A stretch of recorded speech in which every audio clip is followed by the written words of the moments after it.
මෙම වීඩියෝ එකෙන් කතා කරන්නේ රාශි 12න් උපන් අයගේ ගති ගුණ හා රූප ස්වභාවය වගේම බහුලව සෑදිය හැකි ලෙඩ රෝග ගැනය. ඉන් පළමු රාශිය වන මේෂ රාශිය ගැන දැනගමු.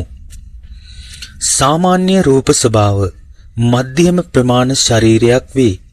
කදිම දික් වූ බෙල්ලක් හා පොකුරු කෙස් හා රැවුල්ද ඇස් බැමිද තිබේ. යහපත් අංග පසඟ වේ. ගමන් කිරීමේදී සුවල්පයක් නැමී ඇවිදී. කඩිසරයි, පිත් අධිකයි.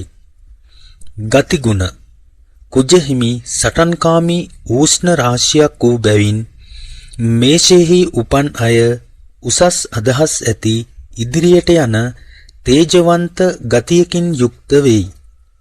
වමනාදී වමනා වේලාවට වමනා කරන කෙනෙක් වේ.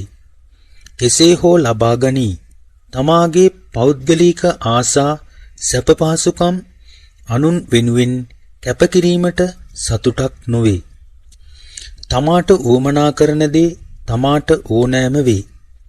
කීර්ති ප්‍රශංසා ලැබීමට ඇති කැමැත්තත් පෙරමුණෙහි සිටීමට ඇති ආශාවත් ඉදිරියට යන ගතියත් නිසා ජය හා ප්‍රසිද්ධිය ලබයි.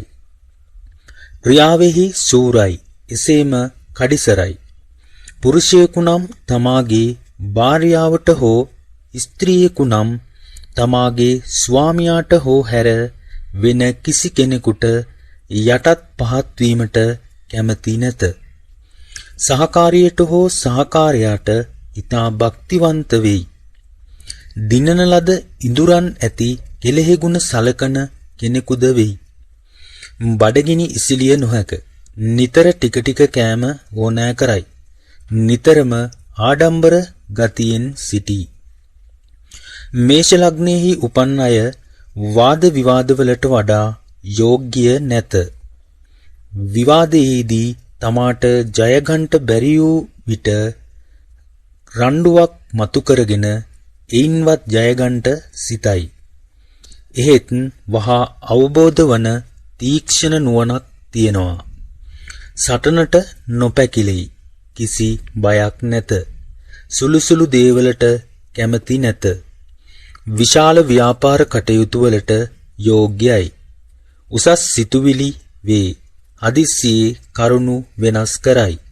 එහෙත් යමක් ස්ථීරව කරගෙන යාමට සිතාගත්තොත් එසේම කරයි. ලෝකයේ ශ්‍රේෂ්ඨ වීරයෝ මේෂ ලග්නයේ ඉපදී සිටිත්. රාශි චක්‍රය පටන් ගන්නේ මේෂයෙන් බැවින් මෙය බලවත්ම රාශිය වෙයි. මකර කටක දෙකට මැදි බැවින් යුක්ති සහගත වේ. එහෙත් තුලාවේ තරම් නැත. දුර්වලකම් හැටියට පෙනෙන්නේ නොවිසිලි ගතිය හා සමාදානයට එතරම් ගරු නොකරන ගතියද වේ. සුළු දේ කිරීමට කැමති නැත. රෝග ඌෂ්ණ දැවිලි රෝග, මොලේ අසනීප, බඩේ කැක්කුම්, හදිස්සි ක්ලාන්ත වීම, නිින්ද නොයාමේ රෝග, හිටි හැටියේ සිහි නැතිවීම, ලෙහෙසියෙන් සෑදෙන රෝගයෝ වෙති. මේෂයෙන් උපන් අයට පැළඳීමට යෝග්‍ය මැණික් වර්ග, අඹතිස්ස, දියමන්ති හා සුදු නිල් වේ. ඉතින් අපි ඊළඟ වීඩියෝ එකෙන් කතා කරමු වෘෂභ ලග්නය පිළිබඳව.